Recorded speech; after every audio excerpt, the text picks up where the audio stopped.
business. You're part of, some people call it a family. I'm against that, by the way. Yeah, I never call it a family. I never call it a family. You actually spend time with them more than you spend with your family, You do. right? For the first year, I was struggling to get that message. Or you're lucky if it's only 1 year. Leadership is about saying no to good people too.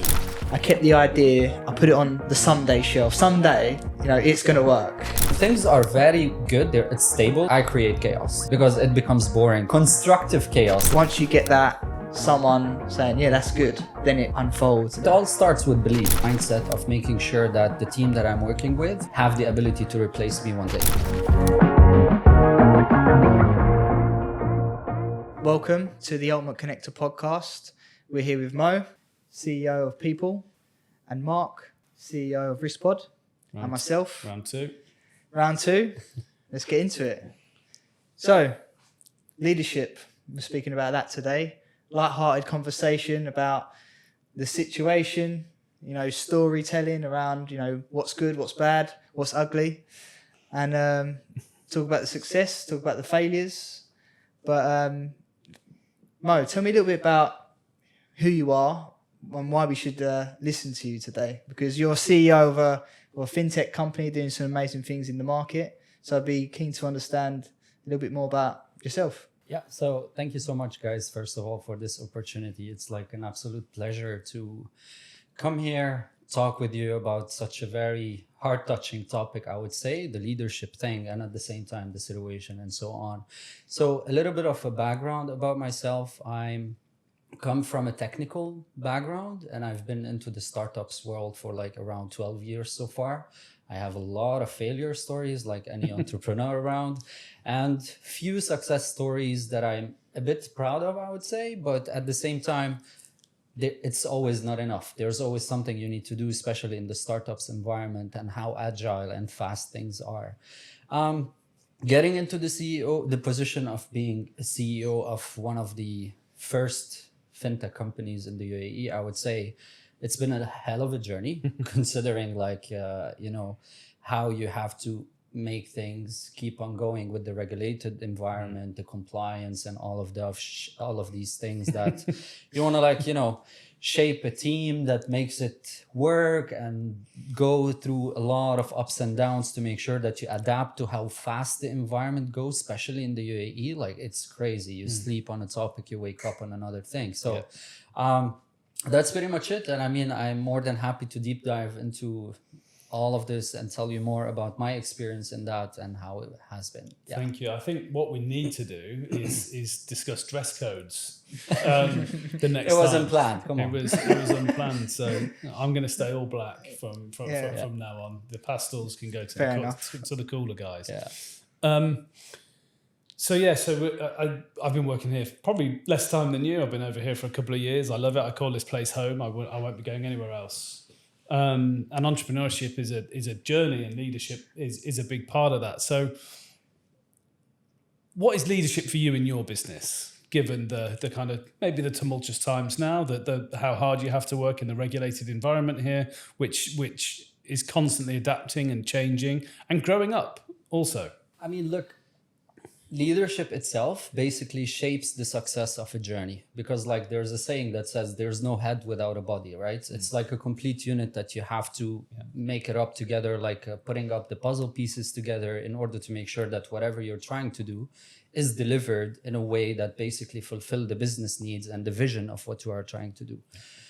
It is tough, because eventually you're dealing with people. The hardest thing to deal with. Yeah, every single one of us suddenly sometimes wakes up on the wrong side of the bed, I would say. And whenever that happens, it is tough, especially dealing with a lot of different departments, different minds, different nationalities, and all of that. What I try to always do in order to support what we are planning to achieve is basically teach the team to become better. I have in my mind always the mindset of making sure that the team that I'm working with have the ability to replace me one day. And the moment you give them that kind of culture and vibe around from all of the different angles of that, you will be completely surprised with what they are capable to achieve. Yeah. So it's like the key thing for that is empowerment, isn't it? Actually, Exactly. The empowerment of people, the setting out of the strategic vision. Exactly. What are you going to get? Yes, you're part of. Some people call it a family. Some people call it a business. I'm against that, by the way. Yeah, I never call it a family. I never call it a family. I don't. I'm right with you on that. It's not a family. It's a job. Exactly. It's a business. It's creating something different. Now you can be close, but it's not like sitting down for Sunday lunch or. I mean, look, whatever happens outside the business, it's more than family, you can call it, because the bond that you build with these kind of people is just like great, because you actually spend time with them more than you spend with your family, right? Like, especially in startups, because like how fast and agile things are, it's not like a 9 to 6 thing. It's not something like you have to wake up sometimes at 11 p.m. You have to wear multiple hats all the time and so on. So, I mean, it is a family, but not a family, because when business and numbers taps in, all of us were doing this to ensure like a sustainable long life where we can make money from it. All of us. Yeah. I'd love to do a 9 to 6. So how do you empower people? What's one of your tricks? Look, one of the things that I applied and I feel that it's working really well is basically making them closer to the decision-making environment, and at the same time giving them the ability to influence the decision. Because the moment you allow them to do that, of course, in a constructive way, like as in, for example, a decision is out. If you have the ability to argue that, please come with facts and prove me wrong, because everyone can be wrong, right? It's not something that the boss said this, let's do that. So giving them this ability, helping them to outgrow what's going on, and even for some cases, although you know that what they are talking about is kind of wrong to an extent, allow them to experience that. Right. As long as it doesn't damage the business big time. Allow them to do it, allow them to learn from it, because that's where you start reverse engineer how all of this work, where they will trust your decision on the long run without jumping into some, debates that you jump into meetings of 2 hours and the result of it is nothing. It's just like a waste of time. It's a common theme that we've been discussing, isn't it? That actually you learn more from your mistakes than your successes. Yeah, so I've got something on that. So you mentioned a key word for me there, constructive. Yeah. So there is a constructive way of going about dealing with mistakes, right? Yes. And there's a destructive way of going about dealing with mistakes, right? There are leaders, CEOs that will scold people and give them the whip, and instill sometimes fear, right? If you do this wrong again, then this is the consequence, which I think is not very proactive, right? So can you unravel what a constructive mechanism is towards constructive feedback and making sure that person learns from that mistake in a way where they don't feel like it's impacted them negatively? Do you know what I mean? And it prevents them from, doing it again. Look, I mean, that's a very interesting question, especially coming from a regulated environment business, because like mistakes costs at where we are. It's not like a mistake, like not all the mistakes can be absorbed in a way that can be treated without a very huge negative impact, right? But one of the things that I always believe in that is that every single department, every single individual can make mistakes, from the C-level persons to the customer support people, which is actually one of the most important departments because they face the customer and they actually build the experience of the product. To me, the mindset behind mitigating that is that if someone fails, every single department and every single individual fails. That pointing finger thing doesn't work, because the moment you start there, it's like completely toxic and it becomes very bad. Even if the problem is very small, it becomes a huge. So stepping back always and absorbing what happened and listening carefully, having like a proper ear that listens before judging what's going on and what do you need to act behind it, allows you to, from a C-level perspective or from a managerial perspective, to figure out how it can be mitigated with the least damage first. That's point number one. And make sure that the person that was involved into the problem itself, creation, or basically part of that problem, is contributing to the solution of it. Because the moment you make him part of it, it will allow him to learn from it and avoid repeating it again and avoid making that mistake again. Yeah. I mean, if you want to reach a point where someone makes a problem and then you put him in the corner and then a completely other set of teams start working on solving that problem, then what did he learn? He will feel guilty. It will become very bad. But again, coming back to us being into a regulated environment, that comes at a huge risk. And I wouldn't say that fintech, especially when it comes to the compliance and all of these kind of things, have the privilege to be that constructive on that particular angle. But at the same time, with the right set of people, with the right set of team, everything is like solvable. There's no problem that you cannot solve. I think there's no moratorium on mistakes. We all make exactly. If you make the same mistake 3 times, then there's an issue. Yeah. Right. There's a theory called broken windows theory, that if you break something and you leave it there, everything around it will get worse. Will scatter. Yeah. But It's like having one bad apple in a bunch. but then you fix the window together and the community gets stronger and how you engage people. So how do you differentiate leadership from an individual level from the company level?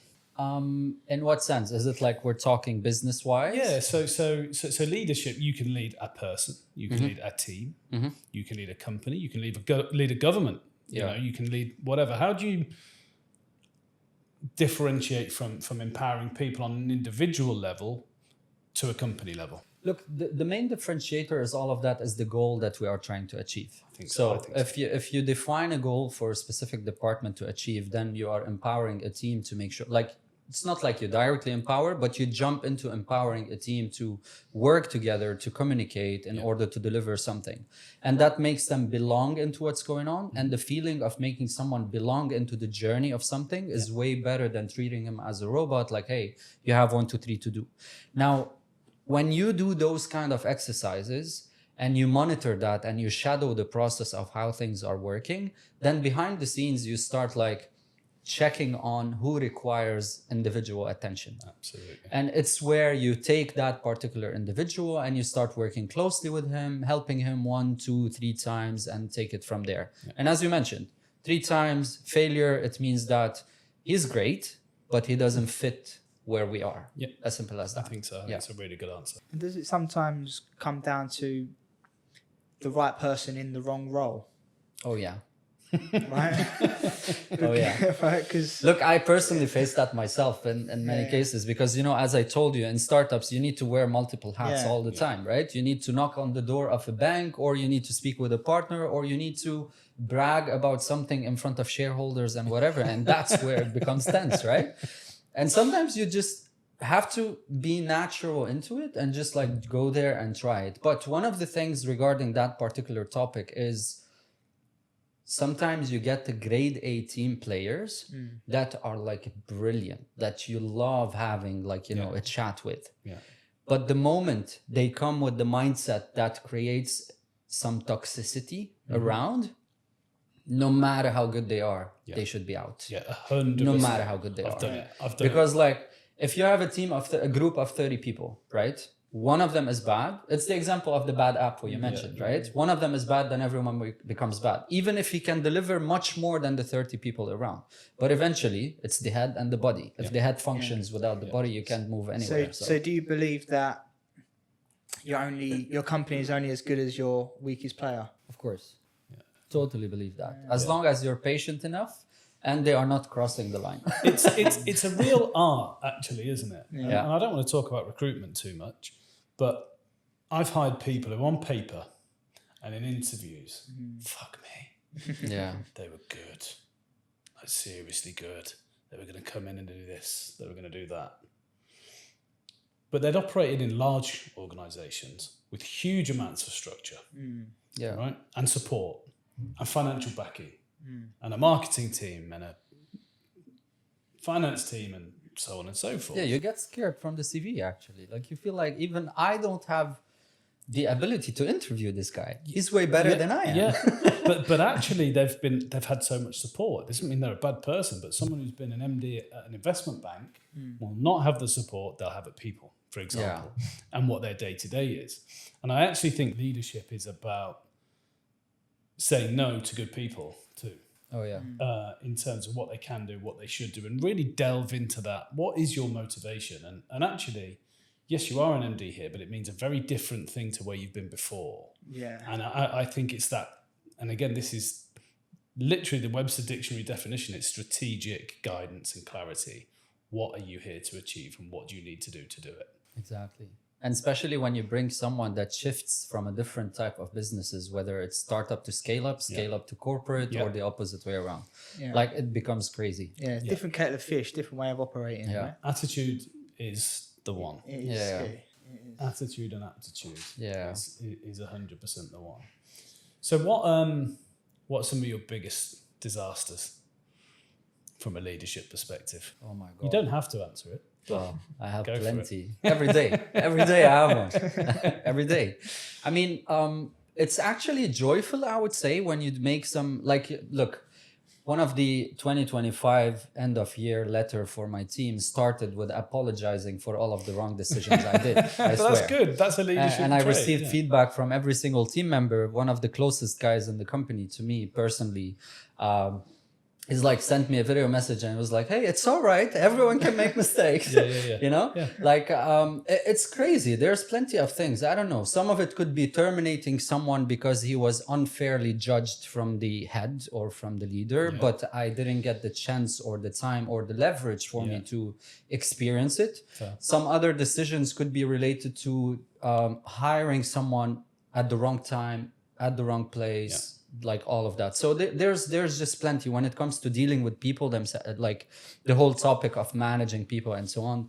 Every day you can come up with a decision that makes it worse. But the beauty of it is how you fix it and how fast you can fix it and how the team gets together in order to fix it. Yeah, I think time becomes an issue too, doesn't it? Exactly. Particularly in scale-ups. Exactly. And startups. Because leadership and management and whatever you want to put around that, it takes time. It takes effort. It takes engagement. It takes energy. It and takes time warmth. is your biggest enemy in It's your startups. biggest enemy. Like, yeah, exactly. It's, so how do you find the time to do it? That's how we work 28 hours a day. Yeah, we were just saying before we all came on, we need to lobby for a longer work day. Yeah. The Gregorian calendar does not work anymore.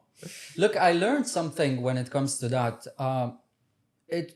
There's different type of leadership, right? There's the leadership that judges someone directly, and then based on their judgment, they start building a persona in their mind that allows them to treat the employees in a way, right? In my case, it's always different. Like delegate, let them figure things out, and based on that, assess. Because what matters the most is not building a personal relation. That's why I mentioned that it's not a family thing. What matters is the result and how the result can happen, considering the most important factors, which is time, contributing across the communication is one of the key things that needs to be done, and so on. And that's how I see it, I would say, yeah. So with regards to how a company is managed and, you know, under their leadership, for example, like under your leadership. So I believe that a way in which a company is led is a direct reflection on how the leader itself. Yeah, they call me crazy. Okay. I wasn't trying to get to that, but what I'm trying to get at is, you know, the leadership is a direct reflection of you as a person, right? So how do you lead your own life in order to be able to lead others, right? By working. Yeah. But what are the anecdotes, you know, because there are certain things in leaders, they have certain things that they do like on a personal level, you know, so like, you know, are there certain things that you do that are completely unrelated to business that makes you a good leader? Do you take the time to learn new things? Do you take the time to like reflect, you know, and stuff like that? Look, I mean, that's a great question. Me, myself, coming from the technical background, I always love to learn more and experience more and so on. Like, when was the last time you heard the CEO jumping into his laptop and coding something with the team? I do that. Yeah, it's cool. You know, like literally, there's no different layers into what's going on how we do things. And that itself takes me into those nights where like you wake up at 12 p.m. or 12 a.m. in an idea. you open your laptop and you start researching things, right? You experience it yourself, you check the outcome of it, and then you go with that crazy idea to the team, super excited, and then you start reading the room. You see the guy was like, not again, or you see the guy that might quite work, you know? And I started to experience that when all of this AI stuff started happening. Like, you know, from my surrounding, I know companies with 0 employees.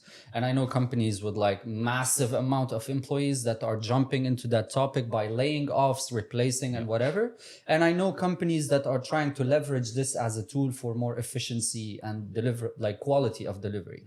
And it took me around a week to work on that on my own, until I ended up introducing a completely new segment into how we work, which is called the AI Fintech Lab, in which every single one of the company can come to us with a topic that he thinks it wastes his time on a daily basis. Like that.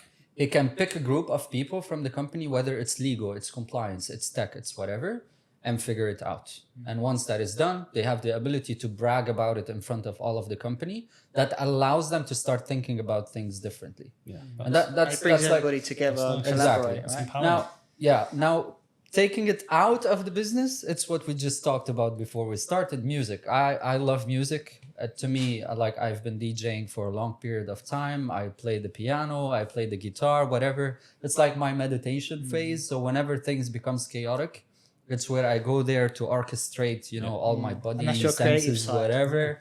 Yeah, that's where the creativity starts. And then you get disconnected and trying to make sure everything's working, off, right? and then the synapses come back together afterwards. Exactly. And then the ideas start flowing. And that's where the team gets scared, because I come back with a crazy thing the next day. Oh no, Mo's DJing again. Something to add on to that. So there's a concept called the shiny penny syndrome. Yeah. Right? Entrepreneurs have it. Yeah. Right? That's why we're entrepreneurs. And it usually hits at 3 a.m. yeah, exactly. And you write the idea down, right? So how do you know when an idea is worth taking to the team and, you know, sharing?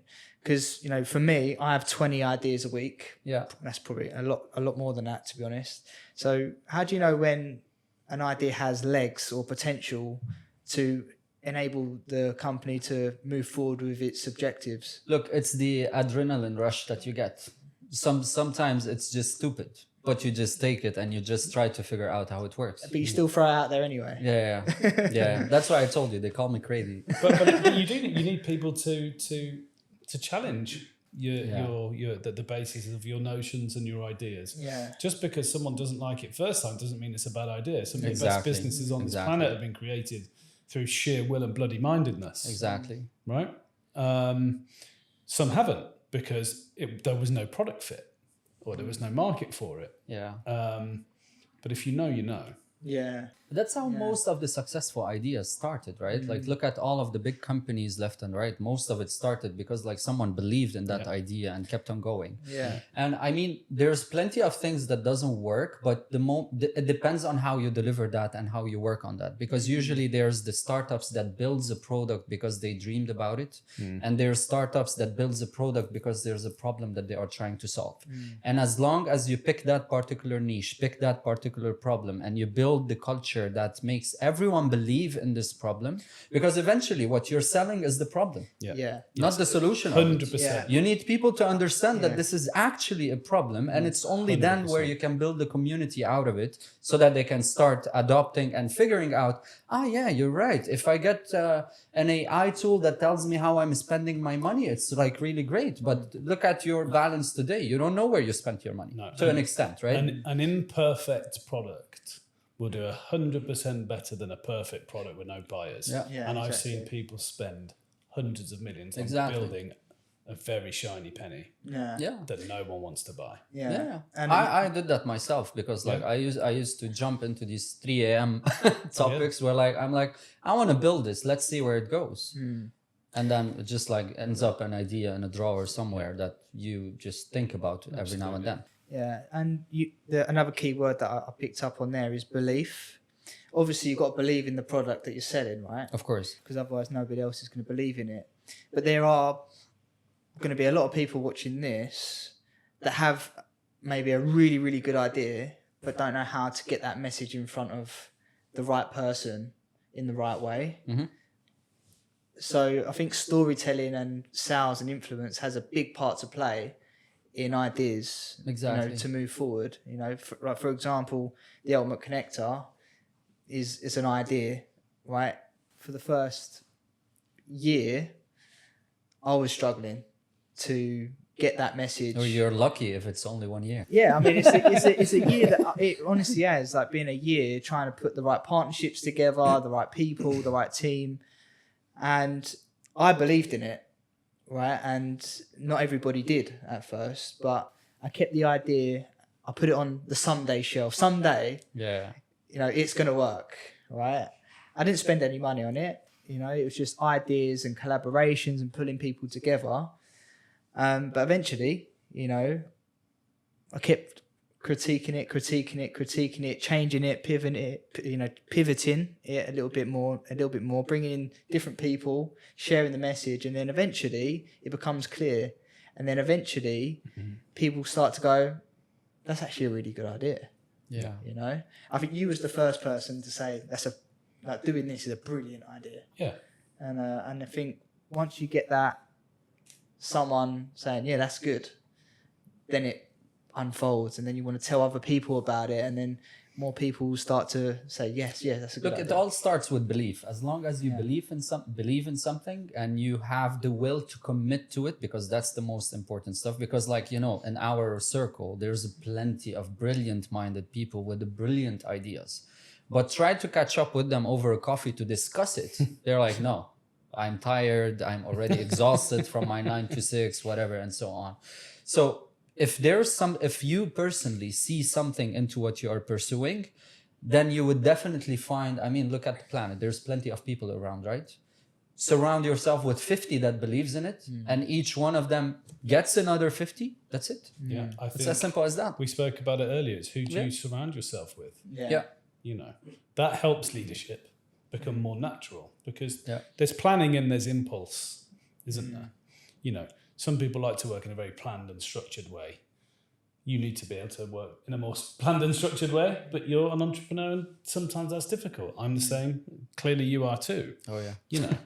It's also, leadership is surrounding yourself with people who can tell you that you're doing something wrong, and you being able to accept. Yeah. Wrong is the wrong word. You need to take comments constructively. Yeah, you That's do. very much it. You need to be very open to about it. criticism, I think, as a leader.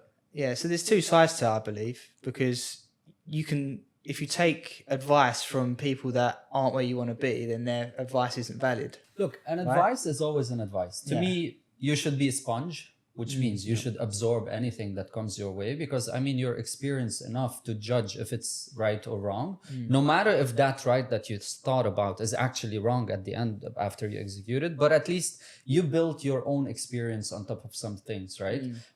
You're wearing a white t-shirt. I don't like it. This doesn't mean that the white t-shirt What? You is don't not love the nice. t-shirt? No, I love it. I'm wearing white pants, right? But it doesn't mean that it's wrong, right? So it's about being a sponge, taking any criticism constructively to build on top of it and learn from it. Let us go back in time a bit, where I used to be a developer. You work your heart in order to deliver a piece of code, and then there's a senior guy, after 5 nights you didn't sleep in order to ship a code to production, looks at your code and reviews it and gives you that comment that makes you cry.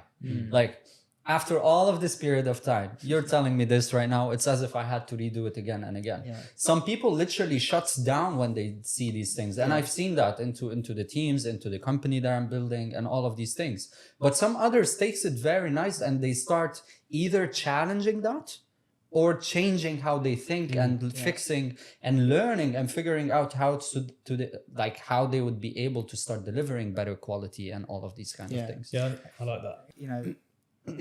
There's a saying that there's nothing entirely good and nothing entirely bad, but thinking makes it so. Yeah. That's an old quote from a book I read.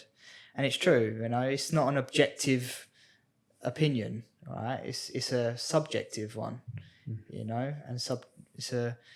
and it's perspective, right? Perspective is subjective, right? Yeah. So how do we become more constructive to feedback when it can appear negative? I mean, that depends. We're dealing with human again, with people, right? Sometimes you wake up on the wrong side of the bed, as I said earlier, and just like everything is destructive. Like no matter how hard you try, sometimes you just need to. I mean, if you believe in something, if you believe that you want to grow, if you are surrounded with the environment that allows you to think that way, because as we said, tell me who you surround yourself with, I can tell you who you are, right? Yeah, and your future. Exactly. So if you are in that particular position, I guess you are forced to think constructively, because the moment you move into the other side of things, you become toxic to the group, like everyone will be repulsive to what you're talking about. And that's how you make it you enforce an environment that allows people to think differently. But if you want to take it on an individual level, it just depends. Each person has his own will and ways to see life and see comments. I mean, that's what makes us different. So we can teach ourselves to be more constructive towards life feedback, will teach you, it will force you. It's a choice, right? You know, you can choose for it to affect you in a negative way, you know, and push it away and reject it, or you can choose to allow it to teach you something. I think it's a really mindset. important. It's a mindset. Yeah, I think it's really important because, like you said, getting out of bed on the wrong day, or you know, someone says something that really pisses you off. Oh yeah, you know, it happens to me a lot. Kill you right now. Yeah, you know, I'm sure that happens to everybody, including the person filming. yeah, they just do the karate chop, so that means definitely. How do you remain positive when you're feeling really negative externally, or do you not? Look, everyone has their moments, right? But something that I always hear from my team, and I don't know, even sometimes I don't even know where it comes from inside of me. I'm always positive. I'm always happy. I'm always have like my energy, no matter how drained I am. When it comes to work, because like I'm so passionate about solving problems, no matter what was it. Give me a car that's not working, I will just roll up my sleeve and try to fix it. So I always have this, but the moment that I'm like really down, it's where like I isolate myself, because the people that have this kind of affection around usually reflects immediately the negativity and the positivity and the energy.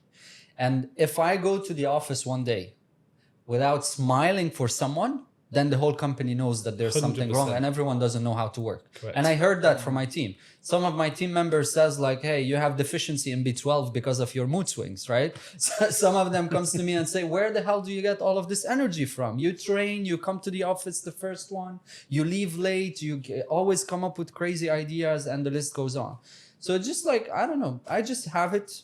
And it's because I love what I'm doing. That's all Is it something that you've taught yourself, or was it something that you was born with?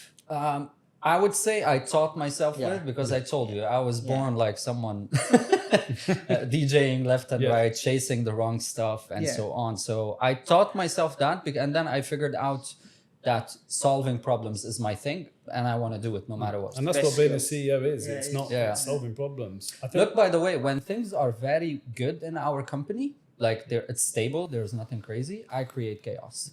Because it becomes boring to an extent, and not like I build like constructive chaos, like a new idea or a new way of doing things and so on. So chaos. I think we're in the middle of one. We're in the middle of one at the minute, right? Here in Dubai. Oh yeah. But again, I think there is a choice for leaders here in the UAE to make. I think there's been a lot of leaders that have made the choice to leave, exit the market, have a break, whatever that looks like for them. And, fair play. You've got to do what's best for you and your risk appetite to keep your family and yourself safe. However, amongst chaos, as we all know, there is opportunity. Of course. Right? And we were speaking about this before the podcast. So, again, this is a mindset thing, right? I'm seeing this, you're seeing this as an opportunity to lean in, double down, build stronger relationships with people that have stayed. Yeah. And we believe that those that have done that are going to come off a lot better than they would have if they left the market. So I think within the situation that we are in at the moment, there's going to be a lot of opportunity for people like us, you know, because this wouldn't have been created, this podcast, if this crisis didn't happen. So I'm grateful for it. I'm being very proactive and positive about the situation. And as a result, it's allowing us to build better relationships, do new things, do things that we might not have necessarily could have done in a normal market. Yeah. So for you and you know, people, what are you doing to kind of take advantage of the opportunity that is in front of you right now? Look, I mean, just to put a headline on that, because that's something that the team struggled with and everyone been into a situation where they felt frustrated. And I always tell them, if UAE at any point of time will not be safe, then there is nowhere around the world that you will feel safe. Yeah. Right? That's what I tell them. Point number one.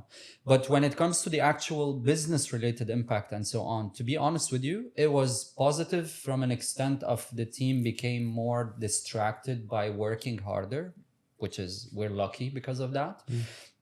And the third thing is that we pivoted how we are trying to make use of this period of time. And you can notice that the same way you mentioned, and some other companies that we know left and right, is that instead of selling right now something, you shift it into building some brand awareness or some exposure and so on. And lastly, when it comes about opportunities and so on, that reset helps you think differently, making yourself busy, step back, assess where your company is, what you're trying to achieve, and seize the opportunity. Go back in time when we talked about when COVID happened, for example, pharmacies, businesses went crazy. Come today about what's going on. What we see as the next big thing from a company perspective is to take all of our experience, which has been into the market since like 8 years right now, since 2017. We've been dealing with everything related to payments. Take that up, scale it up, and move into the trade finance related segments, which everyone is talking about right now with whatever is going on when it comes to oil trading, commodities, silver, whatever. That's where we are seeing the opportunity, taking all of this regulatory compliance, financial experience that we've been working on, moving it from the retail segment to the businesses segment, and at the same time level it up to touch the trade finance related. Amazing. Field. That's where we are. That's leadership right there. That's leadership 101. It's you built a business that's able to pivot and follow where the opportunity is. That's what a good business is. Yeah, I think that's amazing. And again, some of the biggest and best companies have emerged through crisis, right? Exactly. So, you know, that's an amazing principle I think everybody can learn from, really. Yeah. That's good. That's good. Happy with that? I think that was a really good thing. We can talk for ages, but I think